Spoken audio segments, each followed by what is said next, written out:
The 2023 Brunswick Bowlmaster Open has concluded its qualifying stages and the results are in.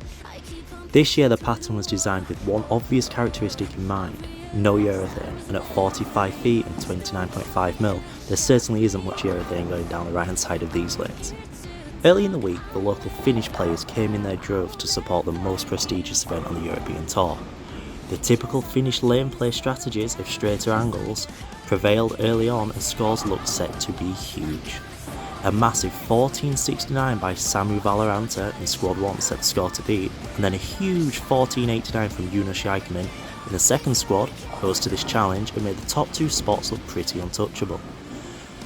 The top 8 places already been at over 1400 by the end of the 4th squad, and the tournament was barely even started.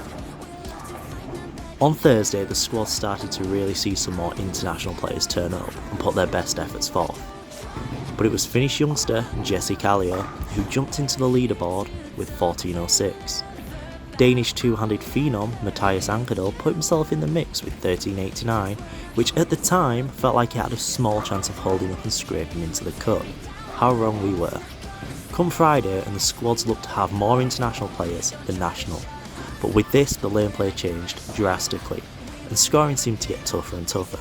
Squad 13 saw the European legends of the Italian team enter the fray, and reigning BBO champion Nicola Pongolini showed he was here to mean business with an impressive 1422 out of the gates.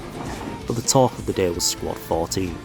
Pontus Andersson leaped into 3rd place with an enormous 1457, just pipping Swedish professional Jesper Svensson on 1448.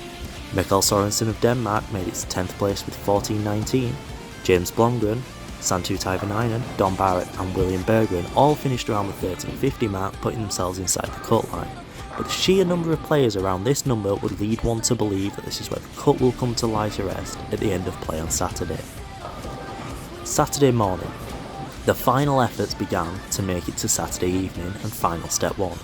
The Italian Eric Davolio won the squad with 1391 and joined those finalists.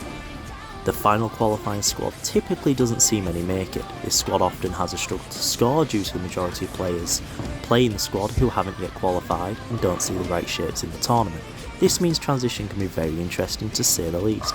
However, this week was different. Czech one-hander Jan Maček had only the second 300 of the tournament, and the cut line finally came to rest on Rami Makula at 1351. My name's Callum Simons and this has been a Ride in the Ditch wrap up. Thank you so much for watching.